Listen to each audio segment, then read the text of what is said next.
तो बच्चे लोग लास्ट लेक्चर में ना हम लोग रिलेटिव मोशन पढ़ चुके थे। उसी पे कुछ क्वेश्चंस करवाता हूँ, फिर आप लोगों को रिवर बोट वाले क्वेश्चंस कराना शुरू करता हूँ, है ना। ध्यान से देखते रहिए, आसान चीजें हैं। क्वेश्चन के हिसाब से बोला गया है रेन का जो वेलोसिटी है वो 3 किलोमीटर पर आवर है। एंड जो मैन है वो वॉक करता है बच्चों 4 किलोमीटर पर आवर पे। तो हम तो ये बात जानते ही है ना बच्चों की कोई मैन वगैरह अगर होगा तो बच्चों वो हॉरिजॉन्टल चलकर जाएगा ना। देखो ये इस इंसान को देखो ना, ये अगर कोई मैन है तो ये हॉरिजॉन्टल चलकर जाएगा बच्चों इस तरह से। तो वेलोसिटी ऑफ मैन, बारिश कैसे होती है इस पर, गेटिंग माय पॉइंट। तो ये रेन का हो जाएगा। वी एम और वी आर समझ जाओगे, ये एग्जाम में बताने की जरूरत बिल्कुल नहीं है। आप सिर्फ बोल सकते हो कि सर राइट डायरेक्शन में कौन जा रहा होगा, मैन, और डाउनवर्ड कौन लग रहा होगा, तो बोलोगे सर रेन लग रहा होगा। Is this clear. वेक्टर का ध्यान देना कि अगर जो 3 बना हुआ है तो वो 3 की तरह दिखाई दे, मतलब उसकी जो मैग्नीट्यूड है वो 3 की तरह दिखाई दे। गेटिंग माय पॉइंट बच्चों। और जो रेन है वो रेन की तरह आपको समझ में आया। तो अब हमसे बोला गया है जो रेन ड्रॉप्स होंगे वो कैसे फॉल करेंगे मैन के ऊपर। तो हम कर क्या रहे हैं, हम रेन को देख रहे हैं मैन पर बैठ के। गेटिंग माय पॉइंट, समझ में आई बात। वेलोसिटी ऑफ, हम रेन को फील करते हैं ना बच्चों, किसके रिस्पेक्ट में, with respect to your man. आया क्या।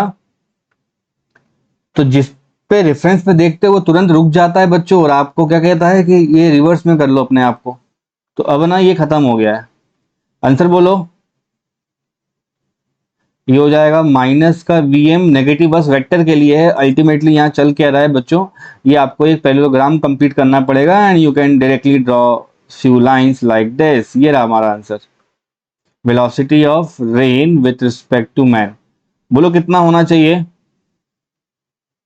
Under root of V M का स्क्वायर प्लस वी आर का स्क्वायर। नेगेटिव मत डाल देना, डाल भी दोगे तो स्क्वायर लग के प्लस हो जाएगा। कितना होना चाहिए, अंडर रूट में 3 का स्क्वायर प्लस 4 का square. I should be writing 4 kilometre per hour, है ना। बिना पेन पेपर के बच्चे लोग इसको कर सकते हैं, कोई ऐसा दिक्कत वाली बात नहीं है ना। ये समझ के चलो आप लोग। Everybody pay attention. In this question हमसे कहता है जो रेन ड्रॉप्स हैं वो वर्टिकली फॉल करती हैं। तो बच्चों मैं डायरेक्टली ना अब अपना मेन को डायग्राम बना लेता हूँ। एक पॉइंट से नीचे की तरफ क्या पड़ रहा होगा बच्चों, तो बोलोगे sir ji velocity of rain है। एक साइक्लिस्ट पे जो स्ट्रेट रोड पे चल रहा है ना। तो साइक्लिस्ट पे जो जो साइक्लिस्ट चल रहा होगा बच्चों, वो कैसे चल रहा होगा, तो बोलोगे सर राइट साइड में चल रहा होगा। तो ये हो जाएगा वेलोसिटी ऑफ मैन। समझ आया क्या इतना। तो इस मैन की जो वेलोसिटी है ना ये अपन से पूछी गई है, कैलकुलेट द वेलोसिटी। लेकिन इस साइकिल वाले को रेन पता है कैसे पड़ रही है, 20 पे पड़ रही है। तो आपको पता है 20 क्या है, ये velocity of rain with respect to man वाला वैल्यू लिखा हुआ है। तो कहने का मतलब पता है क्या यहाँ पे मेरा, अगर मैं rain with respect to man करूंगा तो ये हो जाएगा वेलोसिटी ऑफ, बोलो, rain with respect to your man. क्या करना चाहिए बच्चों अपन जिसके रिस्पेक्ट में चेक करते हैं, जल्दी बता दो मुझे। वी एम को अपन पीछे लेकर जाएंगे, बोलोगे हाँ सर लेकर जाते हैं। तो ये क्या बन जाता है, माइनस का वी एम का वेक्टर। मैग्नीट्यूड थोड़ा चेंज हो जाएगा, आ रहा है क्या। और ये आप लोगों का क्या बन गया, पैरेललोग्राम कंप्लीट हो गया। पैरेललोग्राम में एक बात पक्की है कि जो रिजल्टेंट बन रहा है ना बच्चों, ये आपको दे रखा है इन्होंने। This resultant is given as V R M. कितना गिवन है ये बोलो, 20। वी आर कितना गिवन है, 10। तो मैन का निकल आएगा। तो बोलोगे हाँ सर, इसमें अगर चाहो तो पाइथागोरस लगा लो, चाहो तो रिजल्टेंट के फॉर्म में लगा लो, कोई प्रॉब्लम तो नहीं है। वी आर एम का स्क्वायर इक्वल्स टू हो जाएगा वी एम का square plus velocity of rain का स्क्वायर। बच्चों ये निकालना है ना बस। तो वी आर एम कितना है, ये हो जाएगा 20 का स्क्वायर माइनस ऑफ 10 का स्क्वायर इक्वल्स वी एम का स्क्वायर। ये हो रहा है 400 माइनस 100, कितना हो जाएगा। देखो ये आंसर आ रहा है क्या, 10 बाहर निकल आएगा और 10√3 I can write metre per second. और ये हो जाएगी वेलोसिटी ऑफ मैन बोलूं या साइक्लिस्ट बोलूं, बात तो एक ही है ना। लॉजिक थोड़ा ना बदल रहा है बच्चों यहाँ पे, बात समझो तो क्या बोल रहा है वो। अपन से उसने ये मांग लिया है और बाकी दोनों वैल्यू गिवन कर दी, कोई प्रॉब्लम तो नहीं है। इन क्वेश्चंस में अगर एंगल वगैरह मांग लेगा ना आप, तो एंगल का मतलब हो जाएगा यहाँ पर tan इनवर्स। एंगल के सामने परपेंडिकुलर कौन है, वी एम, और बेस पे कौन आएगा, वी आर आएगा। ऐसे भी करे जाते हैं क्वेश्चंस। ठीक। So students let us now discuss कि रिवर बोट वाले क्वेश्चन आएंगे तो कैसे उनको डील करोगे आप लोग। बच्चे बड़े आसान होते हैं। यूजुअली रिवर बोट वाले प्रॉब्लम में एक टारगेट होता है। द टारगेट इज कि आप लोगों को ये बोला जाएगा कि that there is some width of the river, या बैंक का जो रिवर होता है, बैंक का जो बोला रिवर का जो बैंक होता है, कुछ उसकी विड्थ होती है, राइट। एंड कोई स्विमर है, मान लो आपका एक साइड पे बैठा हुआ है, यहाँ कहीं पे बैठा हुआ है, तो इसको बोल सकते हो कि सर जी ये स्विमर है। ठीक है, ये आपका स्विमर है। ठीक है, क्लियर। इसका अल्टीमेट गोल क्या है बच्चों? पोजीशन 1 से कहां आ जाना? उस पार क्रॉस कर जाना, है ना। इसका अल्टीमेट जो गोल है वो क्या है? इसको क्रॉस करना है। तो इसके पास दो तरीके हैं बच्चों। रिवर है तो पक्की बात है कि रिवर अपनी वेलोसिटी पे चल रही होगी आगे, तो इसको बोल देना वेलोसिटी ऑफ रिवर। समझ आया क्या? है ना। इसको कैसे अपन स्टार्ट करते हैं, तो every river you see does contain some, ये बच्चों ऐसे रिवर के पास क्या रहेगी, ये देखो, है ना, ये चल रहा है, ये अपना रिवर चल रहा है। नहीं समझ में आया तो इसको ऐसे बना लो आप लोग, ये रहा बच्चों। इसमें कुछ भी अगर मैं थ्रो करूंगा तो वो बच्चों स्ट्रेट तो नहीं चला जाएगा ना, थोड़ा बहुत चेंज हो जाएगा अपने पाथ से। बिकॉज अगर मैं यहाँ से इसको किसी भी डायरेक्शन में थ्रो कर देता हूँ, मान लो स्ट्रेट इसको कुदा देता हूँ, थोड़ा एंगल दे कर देता हूँ, या थोड़ा ऐसे कर देता हूँ, तो ये कुछ ना कुछ रिजल्टेंट बनाएगा। Because there are now two vectors, एक वेलोसिटी ऑफ रिवर हो जाएगा और बच्चों दूसरा कौन सा है? वेलोसिटी ऑफ मैन हो जाएगा। मैन बोलो या बोट बोलो, दोनों एक ही बात है। तो मैं वी ऑफ बी करके आप लोगों को पढ़ाता हूँ वेलोसिटी ऑफ बोट नाम से। कोई प्रॉब्लम तो नहीं है यहाँ तक बच्चों? है ना। तो ये पूरा इंट्रोडक्शन ऐसा दिया जाएगा आपको। जो विड्थ होती है ना कंप्लीट, उस विड्थ को ना ये लोग डब्लू करके लिखते हैं। W is the width of river, width of river. साथ ही साथ इसको ना बैंक ऑफ रिवर भी बोलते हैं ज्योग्राफी की लैंग्वेज में, बैंक ऑफ रिवर। तो जो पहला कंडीशन पूछा जाएगा ना बच्चों कि स्विमर चाहता है कि शॉर्टेस्ट पाथ पे चला जाए, है ना, तो पहला कौन सा हो जाएगा बोलो? एग्जाम में मेंशन होगा क्वेश्चन में कि शॉर्टेस्ट पाथ से जाना है या शॉर्टेस्ट टाइम में जाना है। तो शॉर्टेस्ट पाथ का मतलब बहुत सिंपल है कि बच्चे लोग वो सिर्फ टारगेट कर रहा होगा कि ये जो रिवर का पाथ है और ये दूसरा रिवर का पाथ है ना, दूसरा बैंक हो गया, है ना, वो कैसे जाना चाहता है बच्चों बोलो? एक पॉइंट से स्ट्रेट निकल के, है ना। दो पैरेलल लाइंस के बीच में क्या हो जाएगा, तो बोलोगे सर जी जो डिस्टेंस बनेगा वो उसका स्ट्रेट लाइन तो बनेगा, और ये हो गया आप लोगों का बैंक ऑफ द रिवर। कोई प्रॉब्लम तो नहीं बेटा? हाँ। अब मुझे बताओ, रिवर अगर चल रही होगी तो राइट साइड में तो बोलोगे सर वेलोसिटी ऑफ रिवर होता है, तो मैं बोलूंगा हाँ बच्चों, बात तो तुम लोगों ने सही बोली, है ना, बात तो तुम लोगों ने सही बोली। तो वेलोसिटी ऑफ रिवर अगर इस एंड पे बना हुआ है, मैं इतना बस आपसे बोलता हूं कि अगर मैं यहाँ पे एक एंड पे खड़े होकर अगर इसको जंप पड़वा देता हूँ, ये अपने स्विमर को अगर मैं जंप करा दूं, सीधा अंदर की तरफ जंप करा दूं, तो क्या ये सीधे आगे जाएगा या हल्का हल्का बेंड होता जाएगा? तो बोलोगे सर रेन की वजह से बेंड हो जाएगा।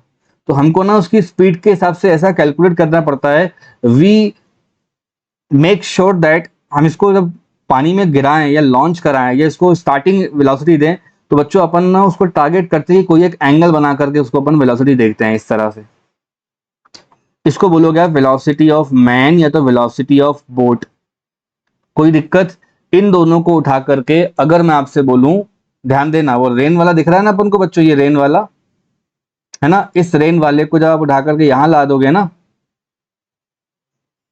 तो आप सबको समझ में आ जाएगा कि ट्रायंगल लॉ क्यों पढ़ाई गई थी। देखो, एक वेक्टर ये जा रहा है, दूसरा वेक्टर रेन इधर आ गया है, तो रिजल्टेंट कहां बनेगा जल्दी बता दो?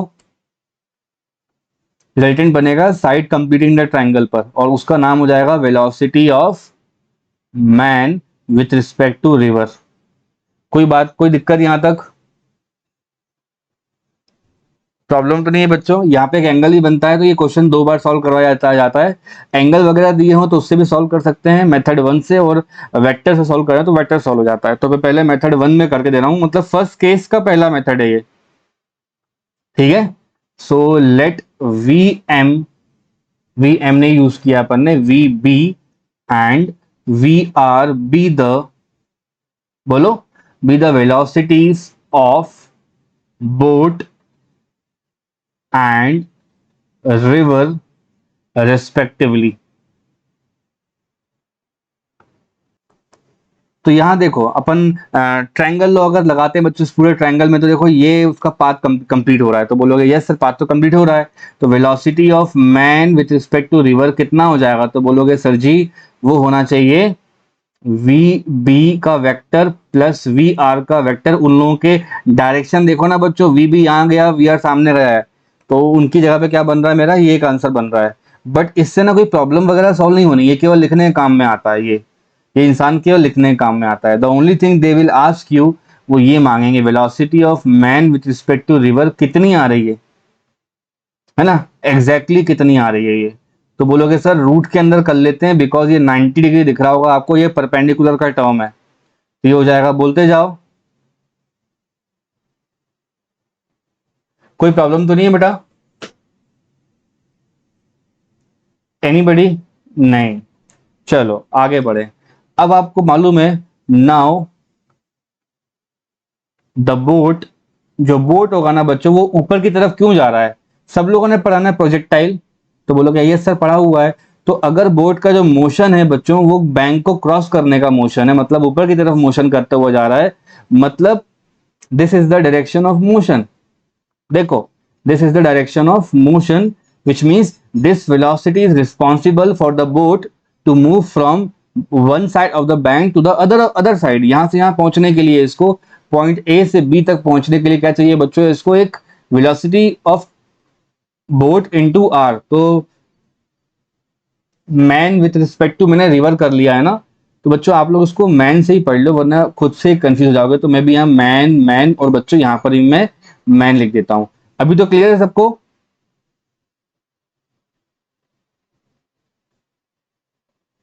देखो क्या लिखा है, वेलोसिटी ऑफ मैन, है ना, मैन हो गया, बोट हो गया, सिमर हो गया, बात एक ही है। यहां तक का क्लियर है? हाँ चलो बढ़िया। Velocity of man square minus of ये रिवर का स्क्वायर। अब सुनते जाना क्या कर रहा है यहाँ पे टीचर। नाउ द बोट और the man takes time T to cross the river. River को क्रॉस करने के लिए उनको टाइम कितना लगता है बच्चों, टी लग जा रहा है। तो मुझे बताओ जनरल लैंग्वेज में टाइम का फॉर्मूला क्या होता है, anybody knows?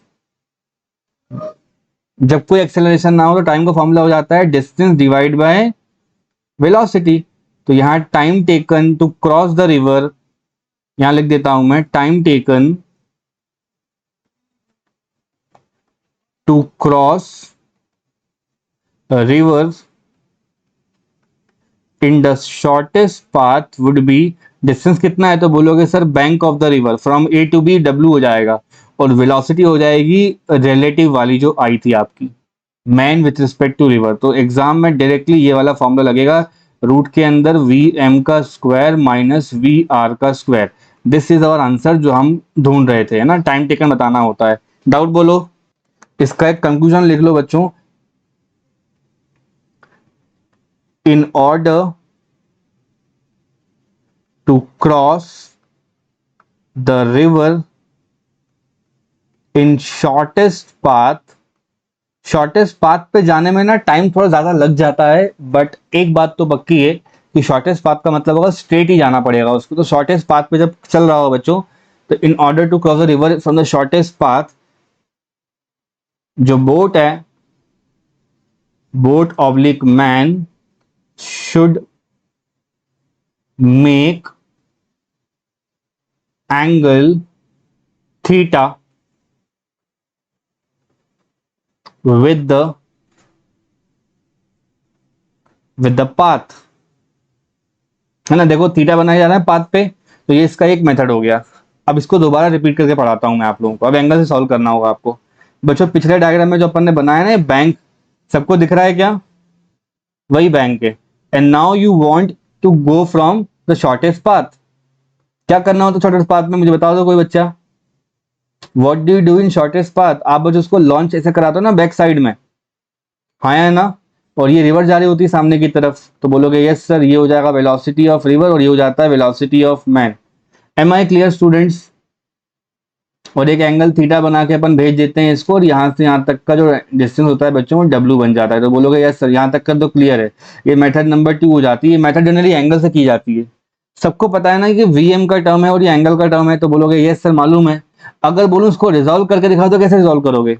How you gonna resolve it? अगर वीएम है तो ऊपर कौन जाएगा और पीछे कौन जाएगा? जल्दी बोलो। यहां जाएगा वीएम और यहां कौन जाएगा? बिल्कुल सही। तो देखो ऐसा टग ऑफ वॉर गेम होता है ना, मान लो कि टग ऑफ वॉर गेम का मतलब है कि कोई एक बॉल है, उसको उसको दो टीमें उसको अपने पास बुला रही होंगी, है ना। तो एक लेफ्ट में जा रही होगी और एक ये राइट और लेफ्ट दोनों तरफ जा रहे होंगे। बोलोगे यस सर जा रहे होते हैं। तो इसका मतलब क्या है, इसको रिवर में देखो। अगर आप चाहते हो कि आप लोगों का जो बोट है बच्चों, इफ यू वांट कि जो आपका जो बोट है, दिखा ये बोट, अगर ये बोट सीधे आगे निकल जाए मतलब राइट हैंड साइड वाली वेलोसिटी और लेफ्ट हैंड साइड वाली वेलोसिटी अपने आप में काउंटर होकर खत्म हो जानी चाहिए। Getting my point? जितना स्पीड राइट साइड में रिवर का है ना, उसको आप न्यूट्रलाइज करते हो या काउंट करते हो या काउंटर कर देते हो किससे? वी एम साइन थीटा से। तो बच कौन जाता है? वी एम कॉस थीटा, वो उसको लेके सीधे ऊपर चला जाता है। गेटिंग माय पॉइंट बच्चों? ये अगर आपके पास रिवर है, सुनो अच्छे से, ये अगर आपके पास रिवर है तो तुमको रिवर पे खुद कूद जाओगे ना बिना कोई जोर लगाए, रिवर अपने साथ तुमको लेके चली जाएगी। तो राइट साइड में रिवर की कौन सी है? वी आर, है ना। तो राइट साइड में कौन बन रहा है? बोलोगे सर वी आर। पीछे कौन आएगा? तो बोलोगे sir V M sine theta. अगर दोनों आगे खत्म हो जाएंगे ना तो ये इंसान सीधे ऊपर की तरफ निकल लेगा और शॉर्टेस्ट पाथ को अचीव कर लेगा। तो ये चीज होना बहुत जरूरी है। तो मैं लिखता हूं फॉर, बोलो, फॉर शॉर्टेस्ट पाथ, ठीक है, net horizontal velocity, net horizontal velocity is zero. इसका मतलब है वी आर बराबर कितना हो जाएगा? आया क्या? अरे वी आर और वी एम, अगर मान लो मैं वी आर को कॉपी करा के यहां पर भी लेके आता हूं ना, यहां पे रख देता हूं लाके, तो देखो ना दोनों बराबर कहलाएंगे। अभी आया समझ में बच्चों? तो ये दोनों के दोनों क्या हो गए? बराबर हो गए। अब सीधे कौन जा रहा है ऊपर? तो बोलोगे sir V M cos theta. कितना डिस्टेंस कवर किया? तो बोलोगे सर डब्ल्यू। तो आंसर हो जाएगा now the time taken, pay attention everyone, the time taken by boat और मैन फॉर शॉर्टेस्ट पाथ कितना हो जाएगा बच्चों? डिस्टेंस होता है डब्ल्यू, कितना होता है? और कौन सी वेलोसिटी रिस्पॉन्सिबल है पूरे क्वेश्चन में? तो बोलोगे सर, तो अगर किसी न्यूमेरिकल पेपर में एंगल वगैरह आता है तो याद रखना कि सर ने वो वाला भी करवाया हुआ है। एंगल डाल देना, cos थीटा और डब्ल्यू देगा आपको। मान लो ये 1 किलोमीटर का बैंक होता है तो यहाँ आ जाएगा 1000 मीटर। ऐसे अगर क्वेश्चन मिलेंगे आपको दूंगा मैं भी, डोंट वरी। वीएम दिया रहेगा बच्चों, ये दिया रहेगा, एंगल भी दिया रहेगा, आपका काम हो जाएगा। यहाँ सीधा अपन को टाइम टेकन बताना होता है। कोई प्रॉब्लम यहाँ तक? तो बच्चे लोग अपन लोग अब तक पढ़ रहे हैं शॉर्टेस्ट पाथ, मतलब मैं चाहता हूँ कि एग्जैक्ट ऑपोजिट पॉइंट पर पहुंच जाऊं, है ना। बस स्ट्रेट लाइन में पहुंच जाऊं ऊपर। तो अपने आप को क्या बोलते हैं, कंपनसेट करने के लिए लेफ्ट हैंड साइड पे अपन इसको स्ट्राइक कराते हैं। वही चीज मैं समझा रखी है दोनों तरीके से आपको। अब सेकंड कंडीशन जो बनता है ना बच्चों, ये होता है कि ये चाहेंगे कि जल्द से जल्द पहुंच जाए। तो लिखेंगे यहाँ पे टू क्रॉस द रिवर,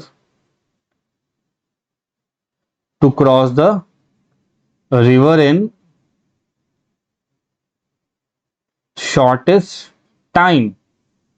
ध्यान रखना दोनों की स्टडी, दोनों के आंसर बिल्कुल डिफरेंट होते हैं। शॉर्टेस्ट टाइम का मतलब क्या है? अब हम ना रिवर की वेलोसिटी भी यूटिलाइज कर रहे होंगे। बात समझो, हम क्या करेंगे बच्चों? रिवर की वेलोसिटी को भी यूटिलाइज कर रहे होंगे। मेरे कहने का ये मतलब है यहाँ पर दैट अगर आपके पास ये रिवर है ना, और रिवर चल रही है, बोलोगे हाँ सर रिवर चलेगी वो तो मान लो रिवर अगर आगे बढ़ रहा है कितने से, तो बोलोगे सर जी वी आर से आगे बढ़ता है। Am I clear? और हम क्या चाहते हैं बच्चों? हम यहाँ कहीं बैठे हुए हैं और ये अपना स्ट्रेट पाथ होता है, यहाँ कहीं तुम लोगों का नाव वगैरह है, नाव बोल सकते हो या कोई मैन बोल सकते हो, तो ये नाव वगैरह है तुम लोगों की, है ना। ये चाहते हैं कि अपन एक पार्ट दूसरे पार्ट पहुंच जाएं। अब जरूरी नहीं है कि स्ट्रेट पाथ पे जाना पड़े, हम चाहते हैं जल्द से जल्द पहुंच जाए। तो पता है क्या करेंगे बच्चों, pay attention everyone, what we gonna do is, हम इसको डायरेक्टली पानी में जंप करा देंगे। ले भाई करा दिया जंप। आया क्या समझ में?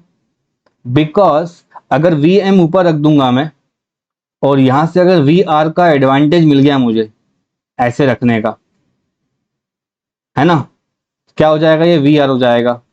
हेड टेल करके लगा लोगे तो बच्चों ये क्या मिल जाएगा आप लोगों को, ट्रायंगल लॉ नहीं मिल जाएगा। देखो अच्छे से, तो देखो अगर रिवर आपकी राइट साइड जा रही है, 11th के बच्चों देखो अच्छे से, रिवर अगर आप लोगों की राइट साइड चल के जा रही है और आपने उस इंसान को सीधा पानी में फेंक दिया उठा के नाव के साथ, है ना, तो वो सीधा नहीं जाएगा। Because of the influence of river, वो बच्चों एक रिजल्टेंट डायरेक्शन में पहुंच जाएगा, और यही डायरेक्शन आगे जा करके ये बतलाएगा कि भैया तुम शॉर्टेस्ट पाथ पे गए हो। आया क्या? शॉर्टेस्ट पाथ बोला हूँ, शॉर्टेस्ट टाइम पर आए हो, है ना। तो जब ये ब्लैक वाला पाथ यूज करेगा ना अपना बोट, तो ये जो पार्ट है बच्चों, ये शॉर्टेस्ट टाइम वाला है, सबसे जल्दी जाएगा। तो आप भी रियल लाइफ में अगर कहीं रिवर क्रॉस करना चाहते हो तो सीधा कूद जाना, वो हल्का हल्का टिल्ट होते होते वो आपको वहां जल्द से जल्द पहुंचा देगा। तो अगर ये वी एम लिखा है, ये वी आर लिखा है, रिजल्टेंट क्या हो जाएगा, जल्दी बोलो। वेलोसिटी ऑफ, बिल्कुल सही, velocity of man with respect to river. आया क्या? तो बोलोगे सर बिल्कुल अच्छे से आ गया। आगे बढ़े। तो मैं लिखता हूं यहां पर for crossing the river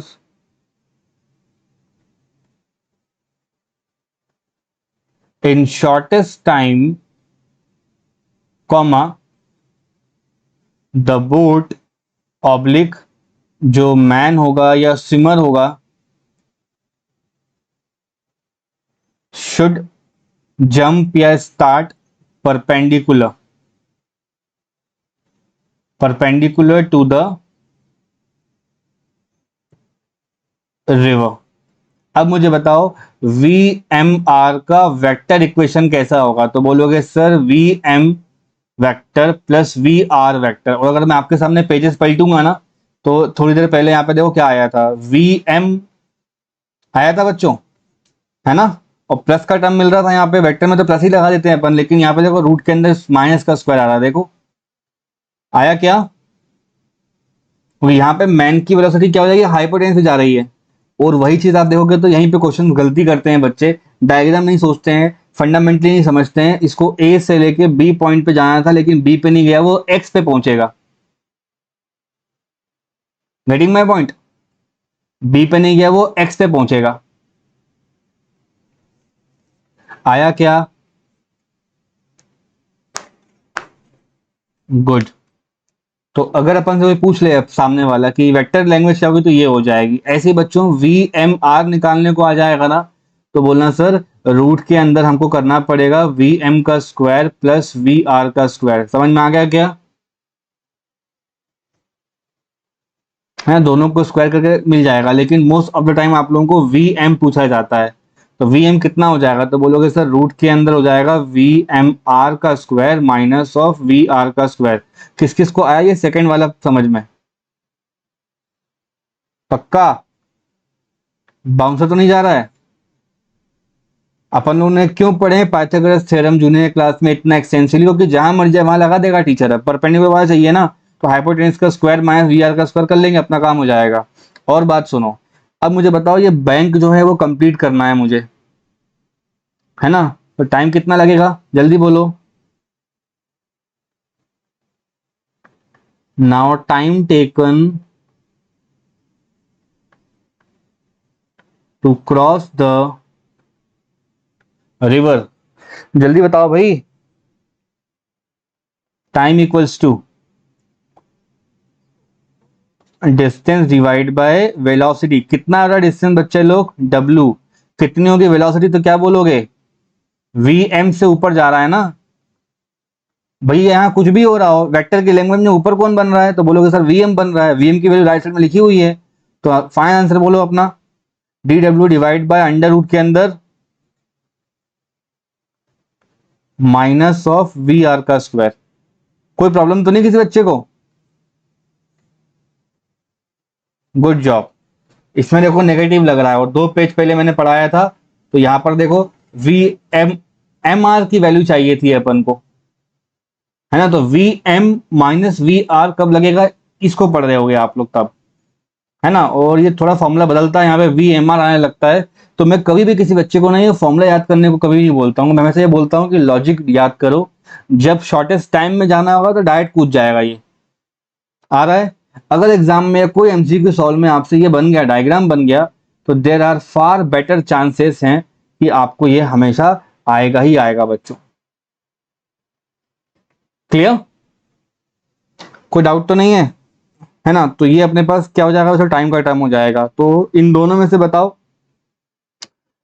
shortest time का है तो ये टाइम कम ही लगना है, क्वेश्चन में लिखा हुआ है, और शॉर्टेस्ट पाथ पे जाएगा ना तो हल्का टाइम ज्यादा लग जाता है, क्योंकि खुद की स्पीड जो गिरी थी वो ज्यादा थी और रिजल्टेंट थोड़ी कम आएगी। द रीजन यहाँ पे देखो नेगेटिव का साइन आ रहा है, तो वेक्टर देख के समझ में आ जाएगा कि V M R is less than V M, तो ऊपर जाने के लिए टाइम जो चाहिए होगा वो कितना हो जाएगा, वो हो जाएगा distance divide by V M R. समझ में आया क्या इतनी सी बात? तो बोलोगे यस सर आ गया, और वी एम आर जो भी आएगा वो लिख देना। सिमिलरली जो लास्ट टॉपिक है अपना, अभी करंट टॉपिक है, उसमें ऊपर जा रहा है तो किससे जाएगा, वो टाइम क्या हो जाएगा, डिस्टेंस डिवाइड बाय, अब वीएम कुछ भी आएगा वो आपके ऊपर डिपेंड करता है, तो याद जो करने हैं फॉर्मूले वो कौन से करने हैं, एक तो ये वाला करना है और दूसरा जो आज और कराया मैंने बच्चों, एक ये वाला करना है। ठीक है स्टूडेंट्स, पे अटेंशन, इसमें एक एडिशनल क्वेश्चन पूछा गया है, वो कैसे समझ सकते हैं अपन लोग, है ना। तो हो जाएगा total displacement of water, total क्या लिखा है, डिस्प्लेसमेंट ऑफ वाटर। पहले मुझे बताओ, अगर बोट यहाँ पे चल रही होगी या मैन चल रहा होगा तो क्या पानी चलना छोड़ देगा, तो बोलोगे नहीं सर।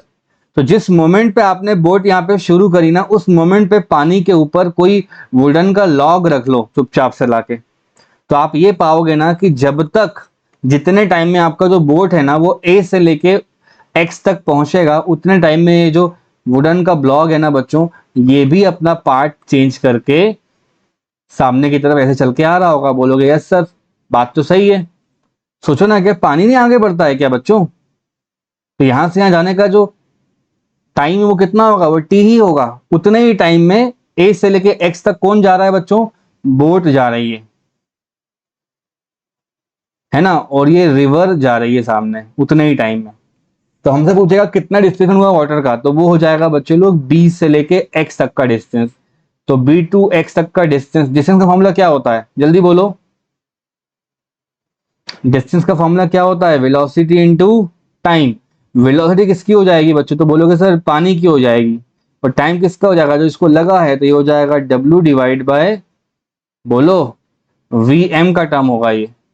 तो इसको ऐसे पढ़वाया जाता है कि जो भी डिस्टेंस कवर किया उसको एक्स मान लेते हैं, let's say distance is X, तो X equals to width of the river multiply by, ये एक साल ही आया है बस प्रीवियस ईयर्स में, लेकिन आया हुआ है तो मैं करवाए दे रहा हूँ, आपको कभी भी ऐसा डाउट नहीं जाएगा, है ना। इसका कोई लेन देन नहीं है करंट टॉपिक से, ये आपको समझ में आना चाहिए भाई। समझ आया? It is using a very basic formula of finding the distance. Distance मतलब क्या होता है, तो बोलोगे सर डिस्टेंस का मतलब होता है स्पीड इनटू टाइम, बिकॉज कहीं पर भी अपन ने एक्सेलरेशन का वर्ड यूज नहीं करा है। Is this clear students? All right बच्चों, एक क्वेश्चन कर लेते हैं, एक क्वेश्चन कर लेते हैं। हमें कहता है एक मैन है जो क्रॉस करेगा रिवर को, 5 river flowing with 5 metre per second, मतलब बच्चे लोग ये ना रिवर की वेलोसिटी दे दी है इन लोगों ने। तो डायग्राम कैसा बनाओगे कि सर जी ये हमारी रिवर है और इस रिवर पे जो फ्लो होगा रिवर का वो कुछ इस डायरेक्शन में होगा, कितने का होगा, जल्दी बोलो, कितने का है velocity of river, 5 metre per second. River उड़ तो नहीं जाती ना कहीं से, ऐसी चलती है हमेशा। Similarly he reaches a point directly across a distance, directly का मतलब है वो चाहते हैं आपसे इंटेंशनली कि तुम ये वाला पढ़ के दिखाओ। समझे बात को बच्चों? 60 मीटर चल के गया 5 सेकेंड में, मतलब कुछ भी हो रहा होगा यहाँ पे, है ना, एक मैन है, ये देखो इस मैन को, ये सीधे जाएगा, जा थोड़ी पाएगा वहां पे। क्या करना होगा इसको बच्चों, क्या करना होगा इसे, एक इंक्लाइन करना होगा इसको। हाँ, उससे बोलेंगे वेलोसिटी ऑफ मैन, कुछ एंगल बन जाएगा थीटा, बोलोगे यस सर बन जाएगा। अब क्या समझ समझ में आनी चाहिए बात अपन को, कि ये जो रिवर है ना, ये यहाँ पे आ जाएगा ऐसे करके। क्लियर, इसको बोलते हैं ना velocity of river.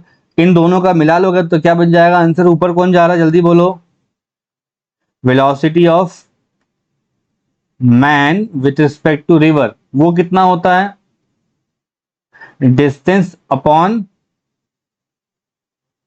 Time. Distance कितने का दिया हुआ है, 60 मीटर, टाइम कितना दिया हुआ है 5 सेकेंड्स, कितना आ गया बाउंसर 11th के बच्चों। अगर ये 12 मीटर पर सेकेंड आया और ये 5 मीटर पर सेकेंड आया तो 10th में अपन ने पाइथागोरस नहीं पढ़ी क्या, वी एम कितने का हो जाएगा, जल्दी जल्दी बोलो। फॉर्मूला तो ये कुछ भी बोलेगा वो आपको समझ में आ ही रहा है ना सब कुछ बेटा। कितना करना चाहिए मुझे, was the question clear to you all my students, question clear है ना। रिवर राइट साइड जा रही है, रिवर दे दिया उसने, जो रिजल्टेंट आएगा उसका नाम कुछ भी हो सकता है, कोई बुक वाला बोट और आर से पढ़ा सकता है, कोई वी एम आर से पढ़ा सकता है, ठीक है। देखो बच्चों क्वेश्चन देखो, क्वेश्चन के हिसाब से बोला गया है two car set starts a race, और 4 और 2 पे स्टार्ट करती हैं और स्ट्रेट लाइन में चल रहे हैं, दोनों के एक्सेलरेशन दे दिए हैं बच्चों। If they reach the final point at the same instant, ये इंपॉर्टेंट बात है।